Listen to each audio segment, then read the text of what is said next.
অর্থাৎ আমার সাথে, অর্থাৎ আচার্য শ্রী অনির্বাণের সাথে যারা যোগাযোগ করতে চান, ফোন করতে পারেন 7596893900 এই নাম্বারে। এবং এই মুহূর্তে যারা আমাকে লাইভে দেখতে পাচ্ছেন তারা আমার সাথে কথা বলতে পারেন। লাইভে যারা আমাকে দেখতে পাচ্ছেন তারা আমার সাথে কথা বলতে পারেন। প্রোগ্রাম বা লাইভ চলাকালীন সরাসরি ফোন করতে পারেন 7596893900 এই নাম্বারে। অবশ্যই আপনারা আমাকে ফোন করুন এবং যে কোনো সমস্যা থাকলে সেই সমস্যার সমাধানের জন্য যোগাযোগ করতে পারেন। এবং আরও একবার বলে রাখা দরকার, আগামী 5ই এপ্রিল যেটি হচ্ছে অন্নপূর্ণা পুজো, সেই অন্নপূর্ণা পুজোর দিন আমি বিশেষ করে যারা আর্থিক সংকটে রয়েছেন তাদের জন্য বিশেষ কিছু ক্রিয়া করব এবং মোহিনী বশীকরণের কিছু ক্রিয়া করব। তার জন্য ফোন করতে পারেন 7596893900 এই নাম্বারে।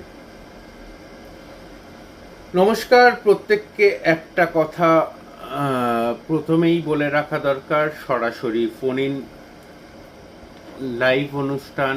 আপনারা আমাকে কথা বলার জন্য অবশ্যই ফোন করতে পারেন।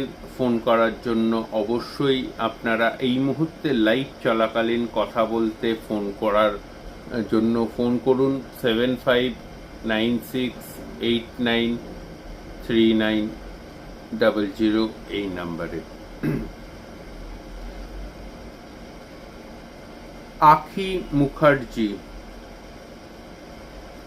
অমৃতা মুখার্জি, 10ই জানুয়ারি 1992 সাল। বেবি সম্বন্ধে জানতে চাই কবে হবে। দুপুর 1:40 PM, কলকাতা।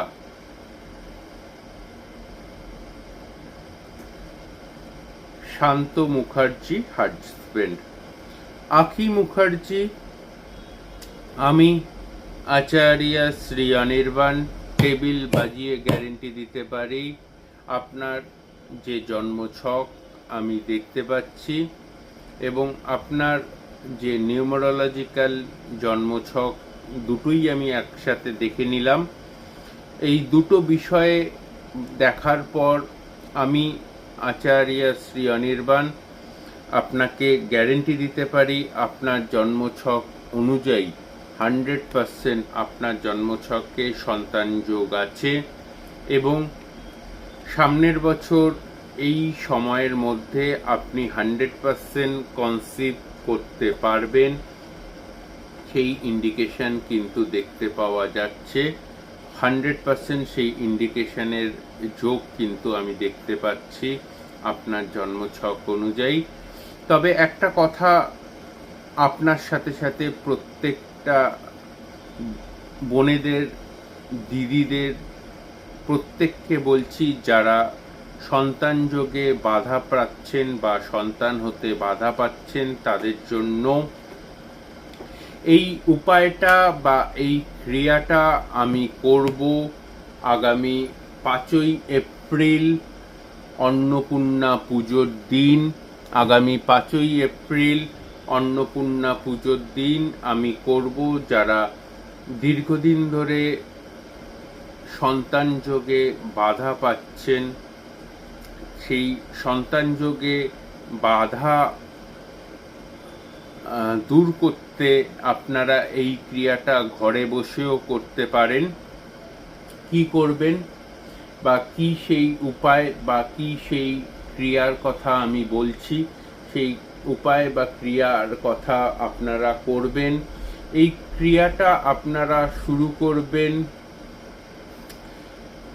নবরাত্রি অর্থাৎ 30শে মার্চ এই নবরাত্রির যে শুরুয়াত হচ্ছে সেদিনকে এটা করবেন। বাড়িতে একটি দুর্গা মূর্তি বা দুর্গার ছবি, এবং এই দুর্গার ছবিতে অবশ্যই যেন কার্তিক এবং গণেশ যেন থাকে সেরকম একটি ছবি জোগাড় করবেন।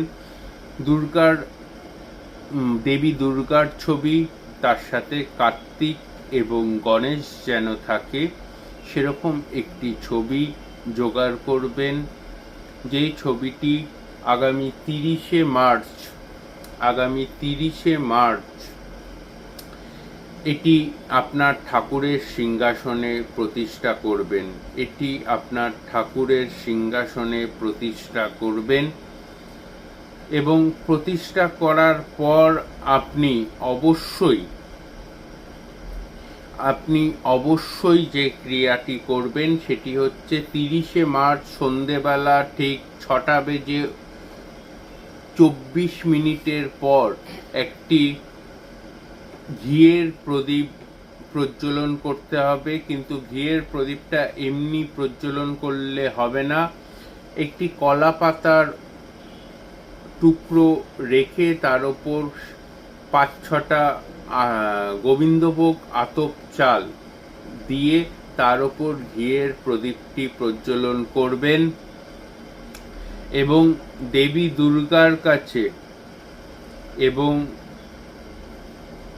কার্তিকের কাছে এবং গণেশের কাছে আপনি প্রার্থনা করবেন আপনার পুত্র প্রাপ্তি বা কন্যা প্রাপ্তি যাই হোক না কেন, সন্তান প্রাপ্তির জন্য আপনি এই